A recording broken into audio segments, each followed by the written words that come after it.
Good evening friends. আজি আমাৰ চেনেলৰ অন্যটি ভিডিঅ'লৈ আপোনালোকক ওয়েলকাম জনাইছো। আজি আমাৰ ভিডিঅ'ত মোৰ লগতে আমাৰ ডাঙৰ ল'ৰা আছে। এইকেইদিন হি ভিডিঅ'ত ওলোৱা নাছিলে, স্কুলো আছিলে, পৰীক্ষাও আছিলে। নামটো কৈ দিয়া। নমস্কাৰ ফ্ৰেন্ডছ, মোৰ নাম বিজয় কৃষ্ণ হাজৰিকা। কোন স্কুলত পঢ়িছা কৈ দিয়া। কল্পতৰ একাডেমি, আমাৰ ওচৰতে স্কুলখন।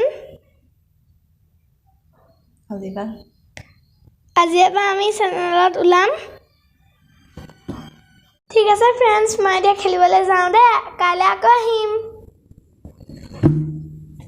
মই আজি আপোনালোকক এটা মটিভেশ্যনেল ষ্টৰীকে কওঁ। পুৰণি দিনৰ কথা, ভগৱান বুদ্ধদেৱ থকাৰ সময়ৰ কথা। সেই সময়ত এগৰাকী মহিলাৰ তেওঁৰ একমাত্ৰ পুত্ৰ সন্তানৰ মৃত্যু হৈছিলে। মৃত্যু হোৱাত তেওঁ কান্দি কাটি এজোপা গছৰ তলত বহি আছিলে পুত্ৰ সন্তানক লৈ পেলাই। তেওঁ সেই পুত্ৰ সন্তানক সৎকাৰ কৰিবলৈ এৰা নাছিলে, লগৰ পৰা এৰাই নাছিলে। তেতিয়া সেই পিনেদি ভগৱান বুদ্ধ সেই ৰাস্তাইদি গৈ আছিলে। তেওঁ দেখিলে এগৰাকী মহিলা গছৰ তলত বহি তেওঁ পুত্ৰ সন্তানক সাৱটি ধৰি কান্দি আছে। তেওঁ সেই মহিলাগৰাকীৰ ওচৰলৈ আহিলে, আহি পেলাই তেওঁ সুধিলে। তেতিয়া মহিলাগৰাকীয়ে তেওঁ সকলো কথা ক'লে। সকলো কথা কোৱাত বুদ্ধদেৱে ভগৱানে ক'লে ঠিক আছে। সেই মহিলাগৰাকীয়ে তেওঁক ক'লে যে হে ভগৱান, আপুনিতো ভগৱান হয়, আপুনি মোক সন্তানটোক জীয়াই দিয়ক। তেওঁ ভগৱানে ক'লে ঠিক আছে, মই তোমাৰ সন্তানটোক জীয়াই দিম। তুমি এটা কাম কৰা, তুমি ওলাই যোৱা, মই সন্তানটোক মই চাই থাকিম, তুমি ওলাই যোৱা। এনেকুৱা এঘৰ মানুহৰ পৰা তুমি এমুঠি সৰিয়হ আনা, যাৰ ঘৰত আজিলৈকে কাৰো মৃত্যু হোৱা নাই।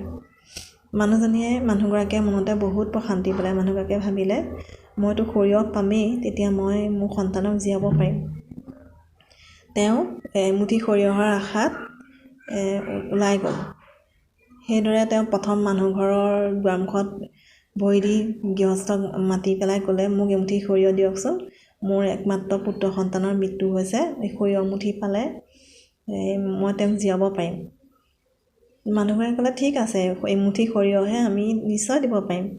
তেতিয়া মানুহগৰাকীয়ে ক'লে সৰিয়হ হ'লেও আপোনালোকে তেনেকৈ দিব নোৱাৰিব, আপোনালোকে এটা প্ৰশ্নৰ উত্তৰ দিব লাগিব।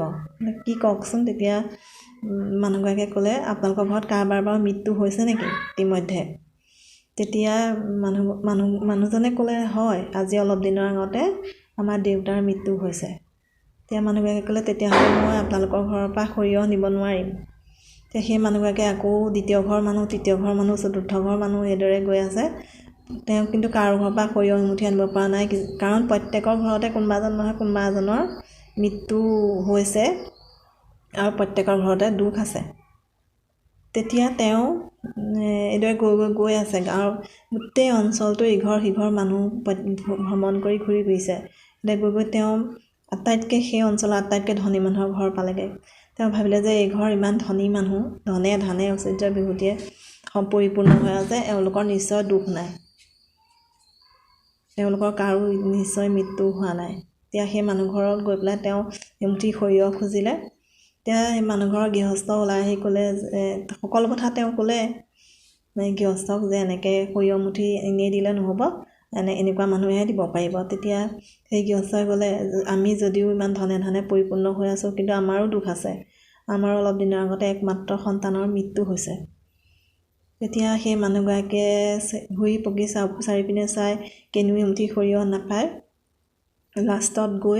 লাষ্টত আকৌ তেওঁ ভগৱান বুদ্ধৰ ওচৰলৈ ঘূৰি আহিলে।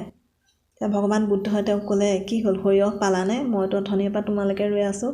তেতিয়া মানুহগৰাকীয়ে ক'লে যে গোটেইখন ঘূৰিলোঁ, ইমূৰৰ পৰা সিমূৰলৈ গোটেই দিনটো ঘূৰিলোঁ, কিন্তু মই ক'তো এমুঠি সৰিয়হ নাপালোঁ। তেতিয়া ভগৱান বুদ্ধই ক'লে যে বুজিলানে, প্ৰত্যেক মানুহ, ধনী হওক দুখীয়া হওক, প্ৰত্যেক মানুহৰে দুখ আছে। আৰু পৃথিৱীত এনেকুৱা কোনো নাই যাৰ মৃত্যু হোৱা নাই, আৰু যাৰ ঘৰত কাৰো মৃত্যু হোৱা নাই।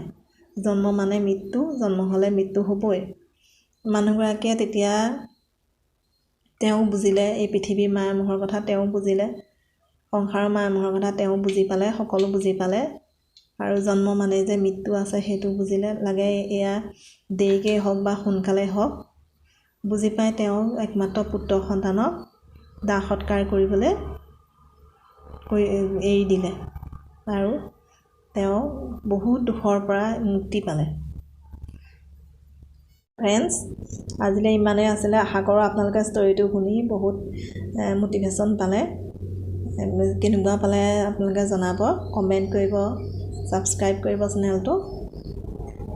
আজিলৈ আহিছোঁ, পিছলৈ আকৌ এনেকুৱা ভিডিঅ' লৈ আকৌ আহিম। ঠিক আছে।